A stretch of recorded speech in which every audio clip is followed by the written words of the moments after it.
শ্রী শ্রী চৈতন্য চরিতামৃতম মধ্যলীলা অষ্টাদশ পরিচ্ছেদ।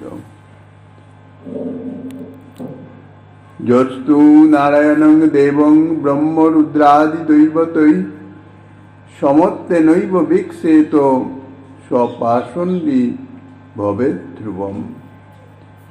কলিযুগ পাবন অবতার পরম করুণাময় শ্রী শ্রী গৌরাঙ্গ সুন্দরীর পরম অন্তরঙ্গ প্রিয় পার্ষদ বর্জ পূজ্যপাদ শ্রীল কৃষ্ণদাস কবিরাজ গোস্বামী মহাশয় তাহার শ্রী শ্রী চৈতন্য চরিতামৃত নামক শ্রী গ্রন্থের মধ্যলীলার অষ্টাদশ পরিচ্ছেদে শ্রীমন মহাপ্রভুর বৃন্দাবন ভ্রমণকালে, বৃন্দাবন অবস্থানকালে যে সর্বলোকের যে একটা ভ্রান্তি কালিদহে কৃষ্ণ প্রকট হয়েছেন, সেই ভ্রান্তি বিজ্ঞজনের কর্তৃক দূরীভূত হওয়ায়, অর্থাৎ প্রকৃত সত্য উদ্ঘাটিত হওয়ার পরে মহাপ্রভুকেই সাক্ষাৎ শ্রীকৃষ্ণ বলে যখন বর্ণনা করা হয়, মহাপ্রভু তখন নিজেকে সাধারণ জীব হিসাবে দৈন্যতা সহকারে বলেছিলেন যে জীবকে ঈশ্বরের সঙ্গে সমত্ব বর্ণনা করা, জ্ঞান করা ইহা চরমতম অপরাধ। যেই মূঢ় কহে জীব ঈশ্বর হয় সম, সেই তো পাষণ্ডী হয় দণ্ডে তারে যম। যেজন ব্রহ্মা ও রুদ্রাদি দেবতাগণের সহিত শ্রী নারায়ণ দেবকে সমান দেখে, অর্থাৎ শ্রী নারায়ণ দেব ব্রহ্মা ও রুদ্রাদির সমান এরূপ মনে করে, সেজন নিশ্চয়ই পাষণ্ডী। তাহার প্রমাণস্বরূপ শ্রী হরিভক্তি বিলাসের ধৃত এই শ্লোকের উদ্ধৃতি দিয়েছিলেন। ব্রহ্ম রুদ্রাদি দৈবতৈ, ব্রহ্মা রুদ্রাদি দেবতাদের সহিত। আদি বলতে ইন্দ্রাদি সমস্ত দেবতাগণকে বুঝাচ্ছে। এ সম্বন্ধে আমরা গতকাল কথঞ্চিত আস্বাদনের প্রয়াস পেয়েছিলাম। ব্রহ্মা এবং রুদ্র সম্বন্ধে জীবকোটি ব্রহ্মা, জীবকোটি রুদ্র, ঈশ্বর কোটি ব্রহ্মা এবং ঈশ্বর কোটি রুদ্র। তো ঈশ্বর কোটি ব্রহ্মা এবং ঈশ্বর কোটি রুদ্র এতদ উভয়কে নারায়ণের সমান মনে করলে স্বরূপের অপকর্ষ হয় না, ইহা সত্য। কিন্তু তাহলে সে পাষণ্ডী হবে কেন? জীবকোটি ব্রহ্মা, জীবকোটি রুদ্রকে নারায়ণের সঙ্গে সমান মনে করলে বা বর্ণনা করলে তাহাতে তো অপরাধ হবেই, কেননা জীব আর ঈশ্বরের তো অনেক প্রভেদ। তাহলে ঈশ্বর স্বরূপের অপকর্ষ সূচিত হয়। এই জন্যে পাষণ্ডিত্যের আশঙ্কা আছে, অর্থাৎ সে পাষণ্ডীতে পরিণত হয়। কিন্তু ঈশ্বর কোটি ব্রহ্মার, ঈশ্বর কোটি রুদ্র তার সঙ্গে নারায়ণের সমতা মনে করলে তাহাতে তো স্বরূপের, কারণ সকলেই ঈশ্বর তত্ত্ব, সেখানে তো অপকর্ষ হয় না। তাহলে কেন অপরাধের সম্ভাবনা আছে? বলছেন যে মনে হয় ইহাতে নারায়ণের মহিমার অপকর্ষ সূচিত হয়।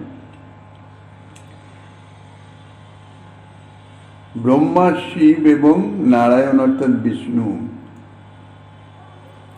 তিনজনেই গুণাবতার।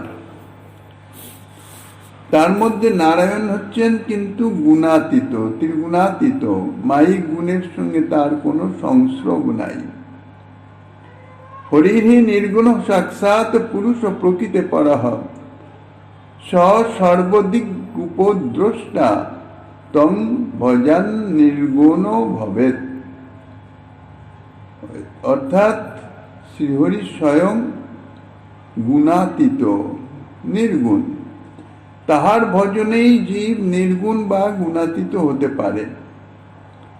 কিন্তু ব্রহ্মা এবং রুদ্র, ঈশ্বর কোটি ব্রহ্মা বা ঈশ্বর কোটি রুদ্র, সর্বত তারা ঈশ্বর হলেও প্রাকৃত ব্রহ্মাণ্ডের ব্যাপারে মায়িক গুণের সহিত তাহাদের প্রত্যক্ষ সম্বন্ধ আছে।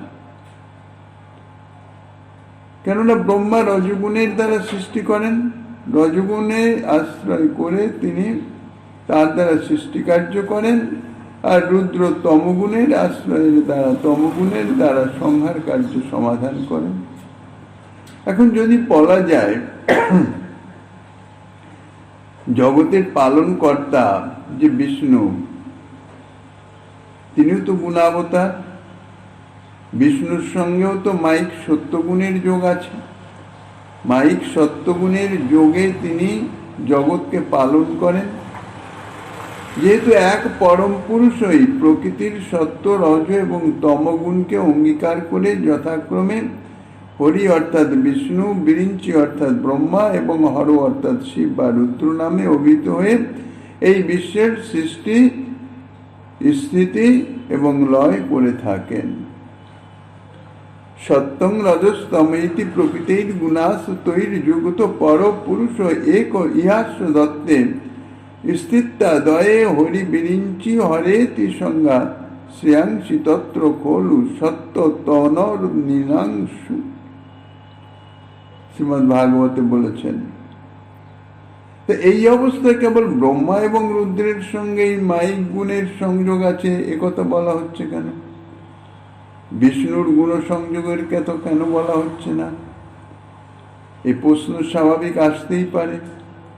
তো তার উত্তরে বলা যায় যে শ্রীমদ্ ভাগবতের প্রথম স্কন্ধের 2 অধ্যায়ের 23তম শ্লোকের টিকায় শ্রীপাদ বিশ্বনাথ চক্রবর্তীপাদ লিখেছেন, হরৌ মায়া গুণস্য সত্যস্য যুক্তত্বে অপি তস্য অযোগ এব। অর্থাৎ হরিতে অর্থাৎ পালনকর্তা বিষ্ণুতে মায়িক সত্যগুণের যোগ থাকা সত্ত্বেও তাহা অযোগই। যেহেতু সত্যস্য প্রকাশ রূপত্যাৎ ঔদাসীন্যাৎ চ তেন সচ্চিদানন্দ বস্তুনঃ মহাপ্রকাশস্য উপরাগা সম্ভবাৎ প্রাকৃত সত্যস্য নাহ হরি শরীরারম্ভকত্বম। ভগবান বিষ্ণু তিনি সত্যগুণকে নিয়ে পালন করছেন। সত্যগুণের প্রকাশ রূপত্ব আছে, ঔদাসীন্যও আছে। তাই ইহা মহাপ্রকাশক সচ্চিদানন্দ বস্তুকে উপরঞ্জিত করতে পারে না, প্রভাব বিস্তার করতে পারে না। এবং এই জন্য প্রাকৃত সত্য বিষ্ণুর শরীরের আরম্ভ হতে পারে না, অর্থাৎ বিষ্ণু বিগ্রহের সহিত ইহার কোনো যোগ বা সংস্পর্শ নাই। রজস্তমস্তু বিক্ষেপ রূপত্যাবরণ রূপত্যাভ্যাম উপকারকত্বাপকারকত্বাভ্যাঞ্চ তাভ্যাম আনন্দস্য বিক্ষিপ্তত্বম আবৃতত্বম ইতি উপরাগ সম্ভবাৎ ব্রহ্ম রুদ্রয় রজসু তমসু তুনুত্বমেবেতি তয় সত্য গুণত্বং হরের নির্গুণত্বং চ যুক্তি সিদ্ধমেব নির্গুণত্বে অপি। তাহলে বিষ্ণুর সঙ্গে, বিষ্ণু বিগ্রহের সঙ্গে প্রাকৃত সত্যগুণের যোগ বা স্পর্শ নাই, কিন্তু রজগুণ ব্রহ্মাকে এবং তমগুণ রুদ্রকে উপরঞ্জিত করতে পারে, যোগ করতে পারেন। যেহেতু এই 2 গুণ প্রকাশ স্বরূপ নয়, সত্যগুণ তো প্রকাশ স্বরূপ, প্রকাশ রূপ নয়, উদাসীনও নয়, পরন্তু এই 2 গুণ তাহাদের যে বিক্ষেপ রূপত্ব এবং আবরণ রূপত্বের দ্বারা আনন্দের বিক্ষেপ এবং আবরণ সম্পাদিত করতে পারে, করেও তাই। তাই এই গুণদ্বয়ের সংযোগে ব্রহ্মা এবং রুদ্রের বিগ্রহ রজগুণময় এবং তমগুণময়ের তুল্যই হয়ে থাকে। রজগুণের দ্বারা ব্রহ্মা এবং তমগুণের দ্বারা রুদ্রের দেহ রঞ্জিত হয়ে থাকে, কিন্তু সত্যগুণের দ্বারা বিষ্ণুর দেহ রঞ্জিত হতে পারে না। তাই ব্রহ্মা এবং রুদ্র তাহারা সগুণ। সত্যগুণ উদাসীন এবং প্রকাশরূপ, এই জন্য তার রঞ্জকত্ব নাই, সে কখনো উপরঞ্জিত করে না, করতে পারে না। তাই হরি হচ্ছেন নির্গুণ। সগুণ ব্রহ্ম রুদ্রাদির উপাসনায় কোনো জীব কখনো মায়ার গুণাতীত হতে পারে না। কিন্তু যেহেতু বিষ্ণু তিনি নির্গুণ, এই জন্য নির্গুণ হরির উপাসনায় জীব এই প্রাকৃত গুণ রহিত অর্থাৎ গুণাতীত হতে পারে। বিশুদ্ধ সত্য বিগ্রহ শ্রী নারায়ণ তিনি হচ্ছেন গুণাতীত। সুতরাং উপাস্য হিসাবে ঈশ্বর কোটি ব্রহ্মা এবং ঈশ্বর কোটি রুদ্র থেকেও নারায়ণের অনেক বৈশিষ্ট্য বিদ্যমান আছে। ঈশ্বর কোটি ব্রহ্মা এবং ঈশ্বর কোটি রুদ্রের উপাসনা করলেও, ঈশ্বর কোটি হলেও, ঈশ্বর তত্ত্ব হলেও, কিন্তু এই রজগুণ তমগুণে রঞ্জিত থাকার জন্যে তাহাদের উপাসনায় গুণাতীত হওয়া সম্ভব নয়। এই দিক দিয়ে যদি বিবেচনা করা যায়, তাহলে যাহাদের উপাসনায় গুণাতীত হওয়া যায় না, সেই ঈশ্বর কোটি ব্রহ্মা বা ঈশ্বর কোটি রুদ্রকেও যদি একমাত্র যাহার উপাসনাতেই গুণাতীত হওয়া যায় সেই নারায়ণের সমান মনে করা যায়, তাহলে যে নারায়ণের মাহাত্ম্যের অপকর্ষ খাপিত হয়, নারায়ণের যে মহিমাটি ক্ষুণ্ণ হয়ে যায়, এতে তো কোনো সন্দেহ নাই। এই যে কোনো বিষয়ের মহিমার বা মর্যাদার যদি ক্ষুণ্ণ করা হয়, ন্যূনতা প্রকাশ করা হয়, তাহলে তাহা অপরাধজনক হয়ে যায়। ইহাই হচ্ছে অপরাধ। শ্রীমদ্ ভাগবতের সেই শ্লোকের টিকাতে, অর্থাৎ প্রথম স্কন্ধের 2 অধ্যায় 23তম শ্লোকের টিকায় শ্রীজীব গোস্বামী পাদই বিশ্বনাথ চক্রবর্তী পাদের মতন ওই রকম সিদ্ধান্ত করেছেন। তিনি লিখেছেন, ব্রহ্মা বিষ্ণু শিব এই তিনজনেই শ্রী ভগবানের গুণাবতার। গর্ভোদকশায়ী মহাবিষ্ণুর থেকেই এই তিনজনের আবির্ভাব, এবং তিনজনেই প্রাকৃতিক তিন গুণকে নিয়ে জগতের সৃষ্টি স্থিতি এবং সংহার কার্য সম্পাদন করেন। কিন্তু গুণাবতার হলেও শ্রী বিষ্ণুর যেরূপ সাক্ষাৎ পরব্রহ্মত্ব এবং সত্তামাত্রেরই উপকারত্ব আছে, ব্রহ্মা এবং শিবের তদ্রূপ সাক্ষাৎ পরব্রহ্মত্ব এবং উপকারত্ব নাই। যেহেতু ইহারা রজ এবং তমগুণের দ্বারা রঞ্জিত হয়ে যান, এই জন্যে যাহারা শ্রেয়কামী, যাহারা মঙ্গলকামী, মঙ্গল চান, অর্থাৎ নিজের আত্মান্তিক মঙ্গল চান, তাহারা ব্রহ্মা এবং শিবের উপাসনা করেন না। তত্রানেশাং কা বার্তা সত্যপি শ্রী ভগবত এব গুণাবতারত্বে শ্রী বিষ্ণুবৎ সাক্ষাৎ পরব্রহ্মত্যাভ্যভাত সত্যমাত্রোপকারকত্বাভাবাচ্চ প্রত্যুত রজস্তমৌ বৃংহনত্বাচ্চ ব্রহ্ম শিবাবোপি শ্রেয়োর্থিভির্নোপশ্যাবিত্যাহ সত্যমিতি দ্বাভ্যাম। ধর্মার্থ কাম মোক্ষ ভক্তি আদি শুভ ফল তাহা শ্রী বিষ্ণু থেকেই পাওয়া যায়।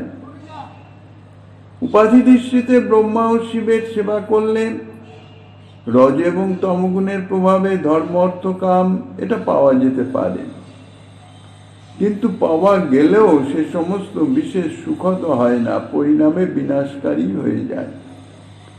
উপাধি ত্যাগপূর্বক তাহাদের সেবা করলে মোক্ষ লাভ তাও হতে পারে বটে, কিন্তু সেই মোক্ষ সাক্ষাৎভাবেও লাভ হয় না এবং অতি শীঘ্রও হয় না, যেহেতু তাহারা সাক্ষাৎ পরমাত্মা রূপে প্রকাশমান নহে, তাহারা নিরুপাধিক পরমাত্মার অংশ মাত্র। এইরূপ চিন্তা করতে করতে বস্তুত পরমাত্মা হতেই ওই মোক্ষ লাভ হয়। এই জন্যে এই দুই স্বরূপ থেকে শ্রেয় লাভ হওয়ার কোনো সম্ভাবনা নাই। অর্থাৎ ব্রহ্মারুদ্রের উপাসনার মাধ্যম দিয়ে যথার্থ শ্রেয় লাভ, পরম মঙ্গল লাভের কোনো সম্ভাবনা নাই। শ্রীধর সাহিপাদের টিকায় সেখানে বলেছেন মায়িক সত্যের শান্তত্ব আছে, এই জন্য উপাধি দৃষ্টে বিষ্ণুর সেবা করলে ধর্ম অর্থ কাম তাহা সুখদ হয়। আবার নিষ্কামভাবে যদি বিষ্ণুর সেবা করা যায় তাহলে সাক্ষাৎভাবেই মোক্ষ প্রাপ্তি হয়। উপাধি পরিত্যাগপূর্বক তাহার সেবা করলে তাহলে পঞ্চম পুরুষার্থ ভক্তি লাভ হয়। যেহেতু শ্রী বিষ্ণুই হইতেছেন পরমাত্মা রূপে প্রকাশমান। কেননা শ্রী বিষ্ণুই পরমাত্মা রূপে সর্বজীবের হৃদয়ে অধিষ্ঠিত। এক স্বরূপে তিনি পালনকর্তা রূপে বিরাজমান, সত্যগুণের কে গ্রহণ করেন, কিন্তু আর এক স্বরূপে তিনি সর্বজীবের হৃদয়ে পরমাত্মা রূপেই প্রকাশমান। তাই শ্রী বিষ্ণু থেকেই যথার্থ শ্রেয় লাভের সম্ভাবনা আছে, অর্থাৎ যথার্থ শ্রেয় লাভ হয়ে থাকে।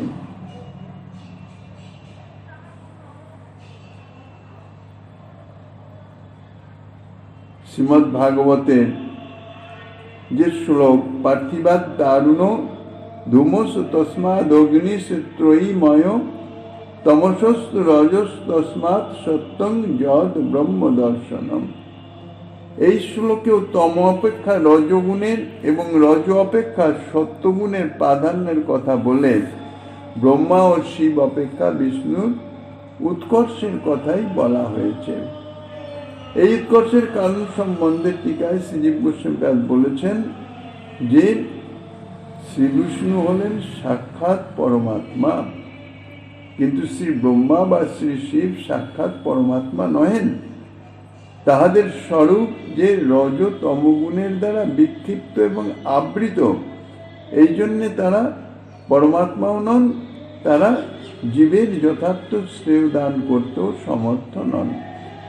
গুণাবতার বিষ্ণু সত্যগুণের সান্নিধ্য থেকে তাকে নিয়ন্ত্রিত করেন, সত্যগুণের দ্বারা রঞ্জিত হন না।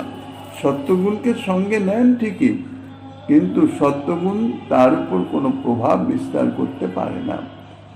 ইহাই মাত্র সত্যগুণের সঙ্গে তার সম্বন্ধ। সত্যগুণের সহিত বিষ্ণুর কোনো সংযোগ বা স্পর্শ নাই, তাই তিনি নির্গুণ বা সাক্ষাৎ পরমাত্মা। প্রাকৃত কোনো গুণ তাহাতে স্পর্শই করতে পারে না। কিন্তু রজগুণের সঙ্গে ব্রহ্মার আর তমগুণের সঙ্গে শিবের বা রুদ্রের সংযোগ আছে, স্পর্শ আছে, তাই তাহারা সগুণ হয়ে যাচ্ছেন, নির্গুণ হচ্ছেন না। আর সগুণ বলেই সাক্ষাৎ পরমাত্মা হচ্ছেন না। ঈশ্বর তত্ত্ব হলেও সাক্ষাৎ পরমাত্মা হতে পারেন না, বিষ্ণু ন্যায় স্বরূপে অবস্থিত নন। এই জন্যে তাহলে এইরূপে দেখা গেল যে ঈশ্বরকোটি ব্রহ্মাতে এবং ঈশ্বরকোটি রুদ্রতেও গুণের স্পর্শ আছে, তাহারা সাক্ষাৎ পরমাত্মা নহেন এবং এই জন্যে তাহারা পুরুষার্থ দাতাও হতে পারেন না। আর নারায়ণ বা বিষ্ণুর সহিত যেহেতু গুণের স্পর্শ নাই, সেই জন্যে তিনি স্বরূপে অবস্থিত, অর্থাৎ অপ্রাকৃত সচ্চিদানন্দময় স্বরূপে অবস্থিত।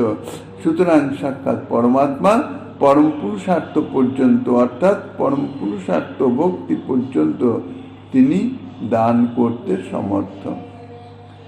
তাহলে দেখা গেল যে ঈশ্বরকোটি ব্রহ্মা এবং ঈশ্বরকোটি রুদ্রকেও যদি নারায়ণের সমান মনে করা যায়, তাহলে নারায়ণের মহিমার অপকর্ষ খ্যাপন করা হয়, মহিমা ন্যূনতা প্রাপ্ত হয়, ন্যূনতা বর্ণিত হয়। এই জন্যে তাহাতে অপরাধ হতে পারে।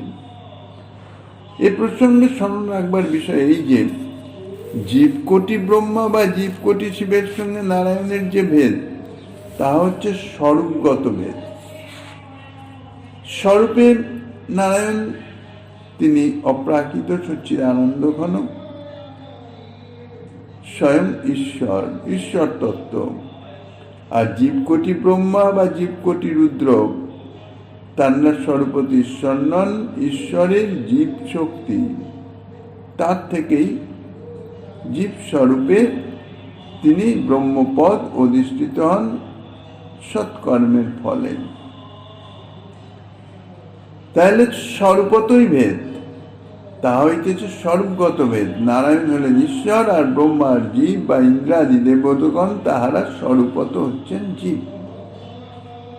আর ঈশ্বর কোটি ব্রহ্মা, ঈশ্বর কোটি জীবের সঙ্গে, শিবের সঙ্গে নারায়ণের যে ভেদ, তাহা স্বরূপগত নয়, তিনজনই ঈশ্বর তত্ত্ব, কিন্তু সেখানে যে ভেদ সেটি হচ্ছে মহিমাগত ভেদ।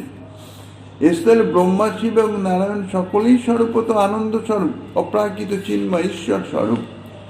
আনন্দ স্বরূপ ঈশ্বর পরমেশ্বরকে স্পর্শ করবার সামর্থ্য রজগুণেরও নাই, সত্যগুণেরও নাই, তমগুণেরও নাই। কেননা তাহারা এই তিন গুণ প্রাকৃত। পরমেশ্বর নিজের ইচ্ছাতেই সৃষ্টি ব্যাপারে এই তিন গুণকে অঙ্গীকার করে থাকেন। তথাপি রজগুণের যে বিক্ষেপাত্মক ধর্ম, তাহা ব্রহ্মাতে আনন্দ হন বিক্ষেপ বিশিষ্ট, অর্থাৎ পরিপূর্ণ নয়। ব্রহ্মা যে আনন্দ স্বরূপ, সে আনন্দ এই রজগুণের সংস্পর্শে এসে তা বিক্ষেপাত্মক হয়ে যায়। আর তমগুণের আবরণাত্মক ধর্মবশত শিবেতে যে আনন্দ, তাহা আবরণ বিশিষ্ট, অর্থাৎ নির্মল নয়, প্রকাশ্য নয়, পরিষ্কার নয়। আর সত্যগুণের তো প্রকাশাত্মক ধর্ম, সেখানে না বিক্ষেপ না আবরণ, কোনোটাই নাই। এই জন্যে বিষ্ণুতে আনন্দ প্রকাশ বিশিষ্ট। বিষ্ণুতে আনন্দ প্রকাশযুক্ত বলেই তাহাতে কোনো ক্ষতি হয় না, তাই বিষ্ণুই হইতেছেন উপাস্য। ব্রহ্মাতে এবং শিবে আনন্দ বিক্ষিপ্ত এবং আবৃত থাকার বিষ্ণু অপেক্ষা তাহাদের যে মহিমা, তাহা কিছু ন্যূনতা প্রাপ্ত হয়েছে। স্বরূপত ঈশ্বর, স্বরূপত অভেদ, কিন্তু মহিমাতে ভেদ দেখা যায়। এখানে আরও একটি কথা বিবেচনা করা যায় যে এই আলোচনায় ব্রহ্মা এবং রুদ্র হতে গুণাবতার বিষ্ণুর উৎকর্ষের কথাই বলা হচ্ছে। আলোচ্য শ্লোকে আছে কিন্তু নারায়ণের কথা। ক্ষীরোৎসাহী গুণাবতার বিষ্ণু এবং নারায়ণ কি অভিন্ন? কেননা বিষ্ণু সাধারণত বলা হয় ক্ষীরোৎসাহী, পালনকর্তা বিষ্ণু। আর নারায়ণ, তার উত্তরে বলা যায় যে ক্ষীরোৎসাহী বিষ্ণুতে আনন্দ অনাবৃত বলে তিনি সাক্ষাৎ পরমাত্মা বলেন, কেননা পরমাত্মা রূপে তিনি সর্বজীবের হৃদয়ে অধিষ্ঠিত বলেন। এই জন্য তাহাতে আর নারায়ণে তত্ত্বত কোনো ভেদ নাই। শ্রীমদ্ ভাগবতের যে শ্লোকে বলছেন তত্রানুবর্ণতে অভিক্ষ্ণং বিশ্বাত্মা ভগবান হরি যস্য প্রসাদজ ব্রহ্মা রুদ্র ক্রোধ সমুদ্ভব। এই শ্লোকে শ্রী সুখদেব গোস্বামীপাদ এই কথাই বলছেন যে ব্রহ্মা হলেন বিশ্বাত্মা ভগবান হরির প্রসাদজ এবং রুদ্র হলেন হরির ক্রোধ সমুদ্ভূত।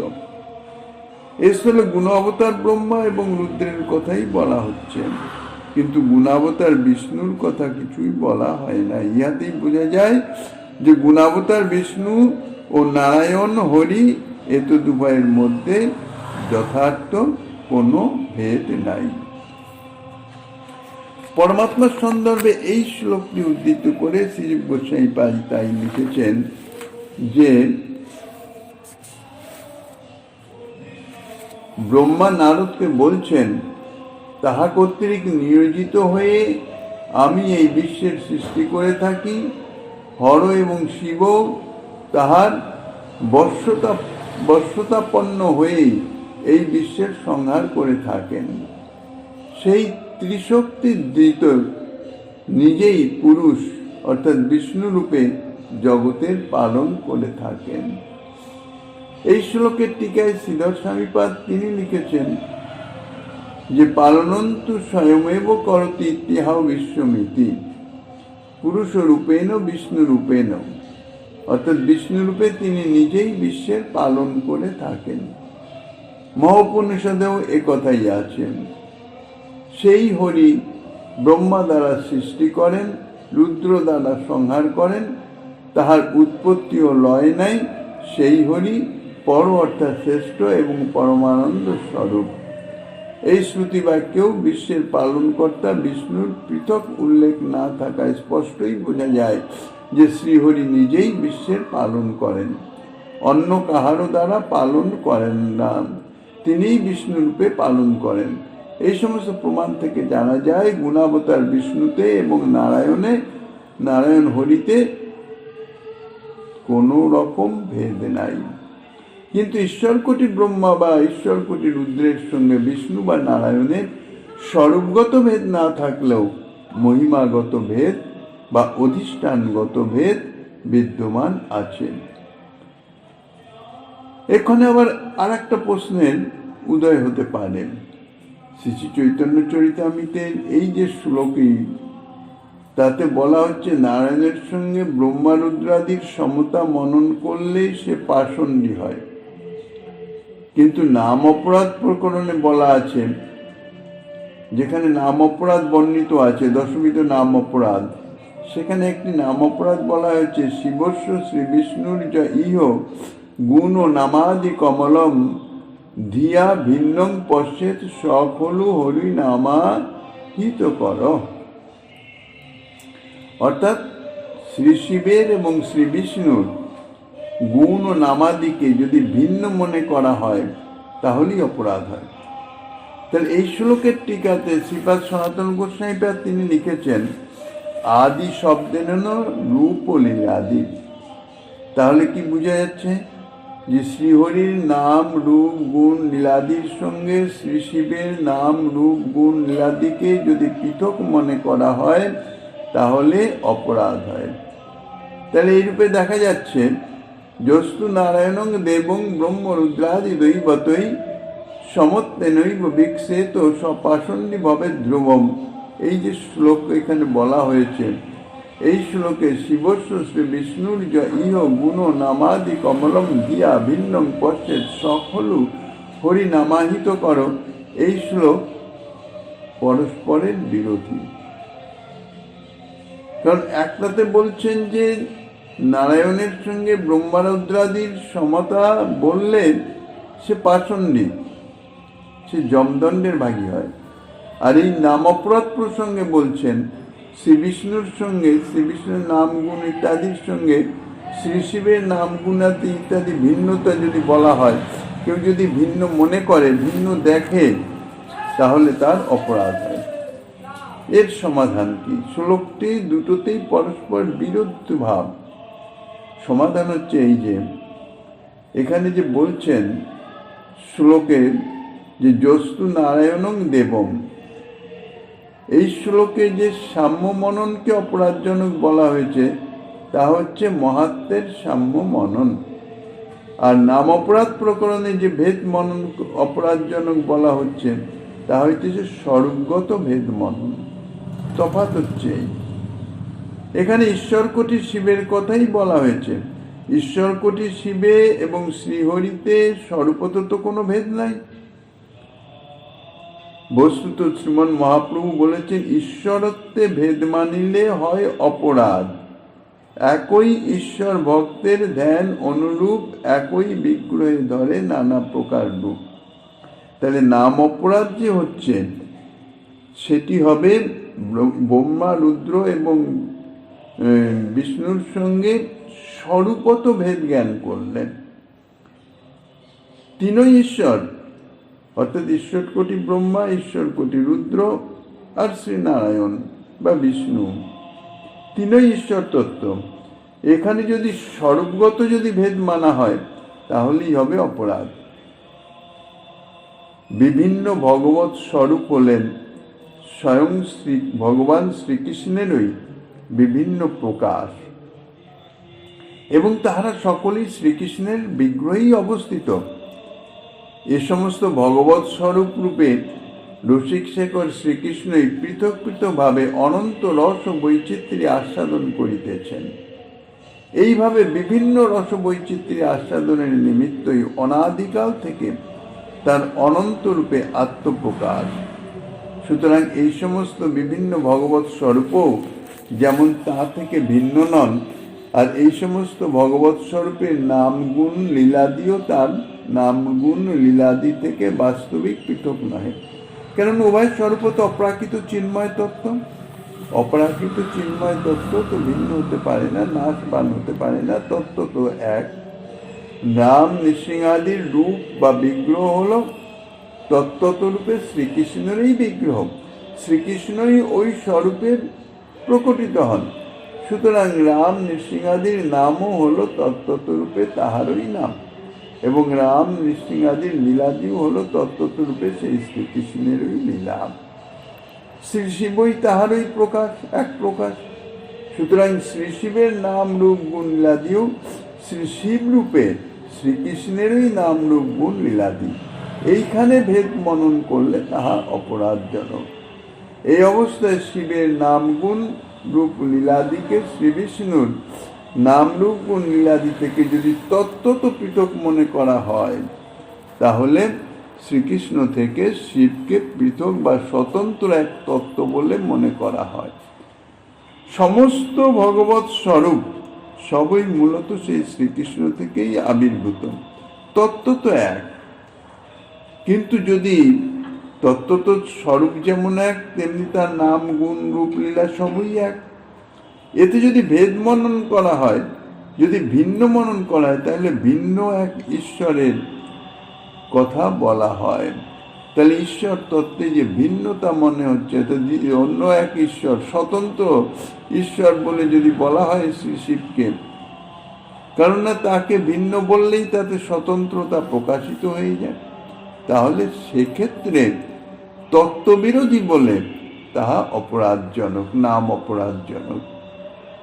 নাম অপরাধ প্রকরণে যে কথা বলা হয়েছে বেদ মননে, তাহা তত্ত্ব হইতেছে এই, মর্ম হইতেছে এইরূপ।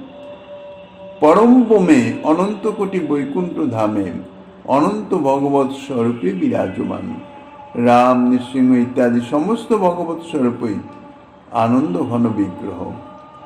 কেননা তাহাদের যে ধাম, নিত্য ধাম, তাহা পরম বোম, মায়ার পরপারে। মায়ার সঙ্গে তাদের কারো কোনো সংযোগ নাই, স্পর্শ নাই। মায়ার সেখানে কোনো স্পর্শ নাই। মায়া থাকে বিরজার এপারে, আর পরম বোম হচ্ছে ওপারে। অপ্রাকৃত সচ্চিদানন্দ ঘন পরম ধাম। তথাপি শক্তি আদি ইত্যাদি বিকাশের ন্যূনতা বশত স্বয়ং ভগবান শ্রীকৃষ্ণ থেকে এই যে সমস্ত ভগবৎ স্বরূপের যে ঐশ্বর্যের প্রকাশ, লীলার প্রকাশ ইত্যাদির ন্যূনতা বশত শ্রীকৃষ্ণ থেকে তাহাদের মহিমার অপকর্ষ, যদিও তত্ত্ব তাদের সঙ্গে শ্রীকৃষ্ণের কোনো ভেদ নাই। গুণাবতার শিব আনন্দ স্বরূপ বটেন, এবং আনন্দ স্বরূপ বলে শ্রীকৃষ্ণের সঙ্গে তার স্বরূপগত কোনো ভেদ নাই, কিন্তু তাহার আনন্দ তমগুণের দ্বারা আবৃত বলে রাম নৃসিংহাদি হতেও তাহার মহাত্মের অর্থাৎ মহিমার কিছু ন্যূনতা আছে। এইরূপে দেখা গেল মহাত্মের বিচারে শ্রীকৃষ্ণের সঙ্গে শিবের ভেদ থাকলেও স্বরূপত কোনো ভেদ নাই, মহিমাতে ভেদ। এই জন্যে যেমন সমস্তই ভগবৎ স্বরূপ, তবুও সেখানে পূর্ণ, পূর্ণতর, পূর্ণতম অংশ, কলা ইত্যাদি সমস্ত যে ভেদ করা হয়েছে, তাহা হচ্ছে লীলা প্রকাশের বিভিন্নতাতে।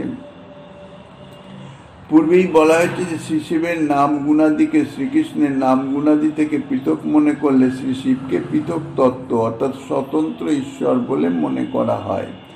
ইহাই হচ্ছে তত্ত্ববিরোধী, এবং ইহাই হচ্ছে অপরাধজনক।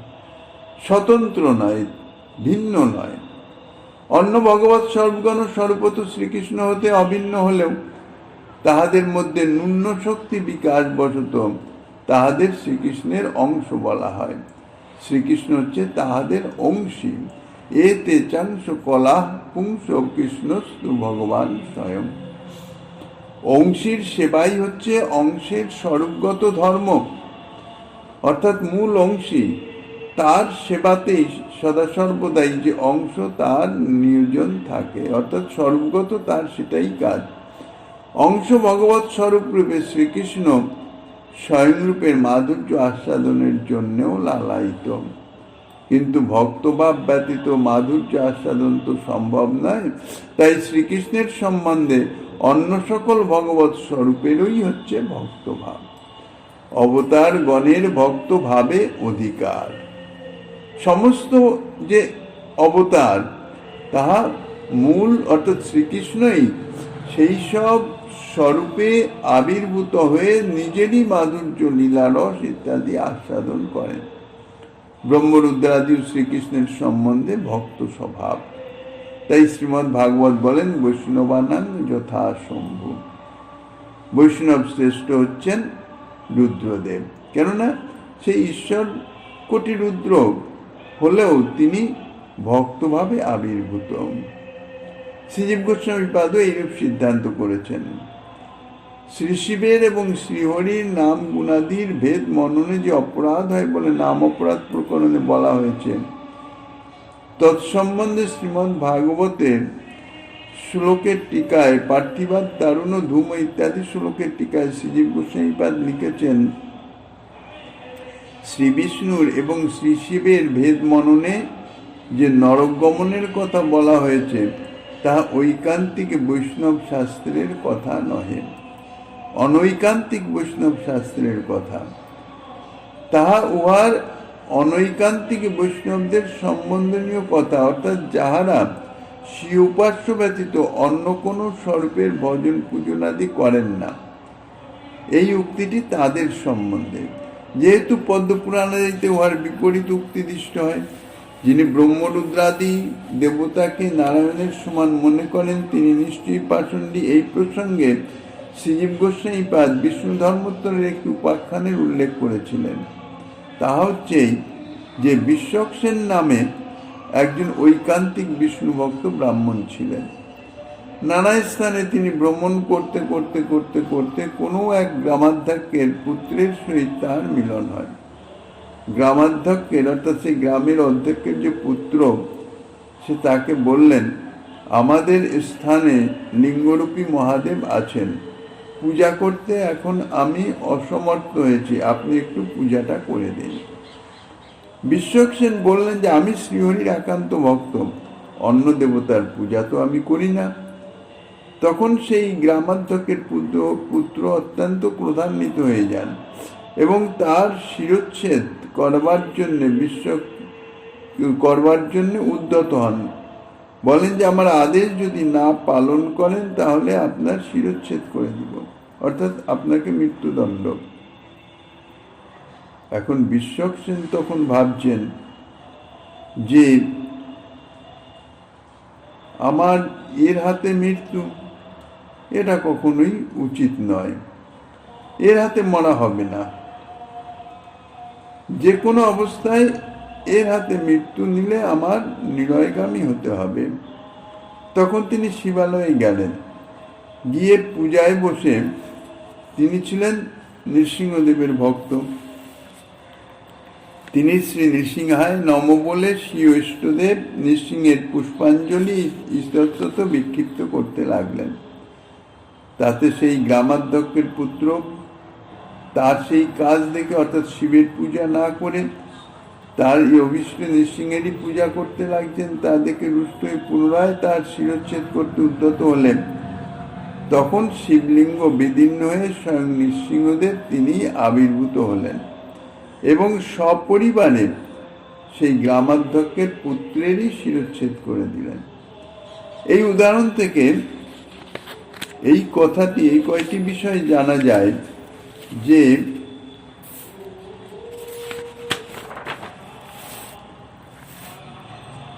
একান্ত ভক্ত বিশ্বক্সেন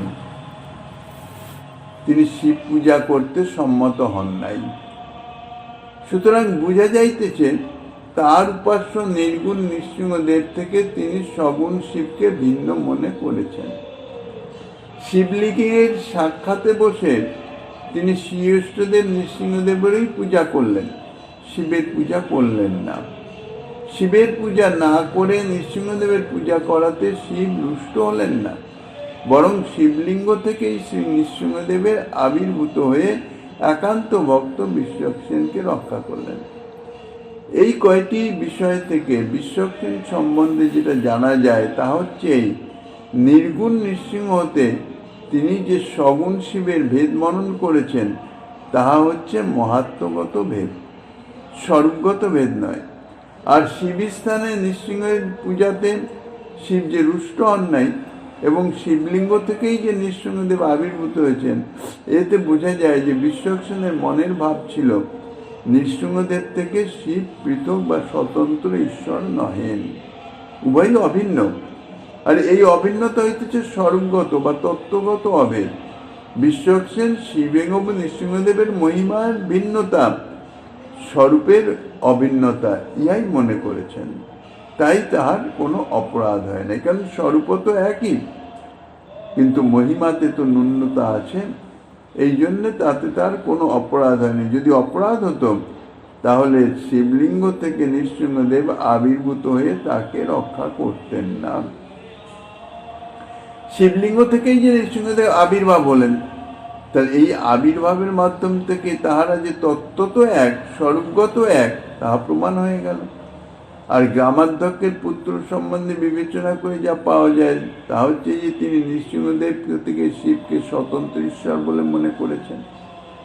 তাই শিবের স্থানে নৃসিংহের পূজা হচ্ছে দেখে তিনি রুষ্ট হয়ে গেছেন। কেননা শিব আর নৃসিংহদেব ভিন্ন। আমার শিব, আমার ভগবান বা আমার ঈশ্বর, তার পূজা হচ্ছে না, অন্য ঈশ্বরের পূজা হচ্ছে। এই যে ভিন্নতা মনন করেছেন, এই জন্যে তার হয়েছে অপরাধ, এবং এই অপরাধ হয়েছে বলেই তাকে নৃসিংহদেব আবির্ভূত হয়ে ধ্বংস করে দিলেন। তাহলে এই আলোচনা থেকে জানা যাচ্ছে এই যে নির্গুণ শ্রীহরি সম্বন্ধে, নির্গুণ শ্রীহরি থেকে সগুণ শিবাদির স্বরূপগত ভেদ মনন, শিবাদিকে স্বতন্ত্র ঈশ্বর মননকরণ, ইহাই হচ্ছে অপরাধজনক। শিব স্বতন্ত্র ঈশ্বর এটি মনে করলেই অপরাধ হবে। তাহাদের মাহাত্ম্যগত ভেদ মনন করা এ অপরাধজনক নয়, কেননা তত্ত্ব তো তাহা সত্য। আরও জানা গেল যে শ্রীহরির পূজাতেই শিবাদিরও পূজা হয়ে যায়, পৃথকভাবে শিবাদির পূজা করার প্রয়োজন হয় না, কেননা সকল স্বরূপই শ্রীহরি থেকেই প্রকাশিত। যাই হোক, এই বিশ্বক্সেনের উপাখ্যান বর্ণনা করে শ্রীজীব গোস্বামী পাদের স্কন্দ পুরাণে শিব ও শাস্ত্রের তদ্গ্রাহ্যং ভগবৎ শাস্ত্রা যোগাদি যদ ইতি ইত্যাদি প্রমাণ উদ্ধৃত করে বলেছেন, শিব সম্বন্ধীয় শাস্ত্রসমূহের মধ্যে যাহা ভগবৎ সম্বন্ধীয় বা হরি সম্বন্ধীয় শাস্ত্রের উপযোগী, অর্থাৎ ভগবৎ সম্বন্ধীয় শাস্ত্রের সঙ্গে যার সঙ্গতি আছে, মিল আছে, সেই সমস্ত শাস্ত্র থেকে সেটুকুই গ্রহণীয়, সব নয়। এরপরে মোক্ষ ধর্মে নারায়ণী উপাখ্যানে মহাভারত, শ্রীমদ্ ভাগবত, শ্রী হরিবংশ, শ্রী নৃসিংহতাপনী শ্রুতি ইত্যাদি প্রমাণ উদ্ধৃত করে শ্রীজীব গোস্বামী পাদ দেখিয়েছেন যে শ্রীহরি একমাত্র উপাস্য, আর বিষ্ণু মন্ত্রই হচ্ছে সর্বশ্রেষ্ঠ মন্ত্র। তারপর তিনি শ্রীমদ্ ভাগবতের একটি শ্লোকের, অর্থাৎ ত্রয়ানামেকো ভাবানাং যো ন পশ্যতি বৈভিদাম সর্বভূতাত্মানাং ব্রহ্মণ শান্তি মধিগচ্ছতি। শ্রী ভগবান বলছেন, আমাদের অর্থাৎ ব্রহ্মা, বিষ্ণু এবং শিব, এই মানে ব্রহ্মা, শিব এবং আমার, এই তিনজনের একই স্বরূপ। আমরা সকল প্রাণেরই আত্মা। যে ব্যক্তি আমাদের এই তিনজনের মধ্যে ভেদ দর্শন না করে সে শান্তি প্রাপ্ত হয়। এই শ্লোকের উল্লেখ করে শ্রীজীব গোস্বামী পাদ আরও বলেছেন, তৎখলু শ্রী বিষ্ণু সকাশাৎ অন্যায় স্বাতন্ত্রাপে স্বয়ৈব। শ্রীমদ্ ভাগবতে এই শ্লোকে যে অভেদ দর্শনের কথা বলা হয়েছে তার তাৎপর্য হচ্ছে ব্রহ্মা এবং শিবকে বিষ্ণু থেকে স্বতন্ত্র ঈশ্বর মনে করা সঙ্গত নয়, তাহা হইতেছে অপরাধজনক। সাধারণত যাহারা শিব ভক্ত তাহারা শিবকে স্বতন্ত্র ঈশ্বর মনে করেন, আর যারা বিষ্ণু ভক্ত তারা শিবকে স্বতন্ত্র ঈশ্বর মনে করেন না। বৈষ্ণবানাং যথা শম্ভু, অর্থাৎ বিষ্ণুরই এক স্বরূপ ইহা মনে করেন।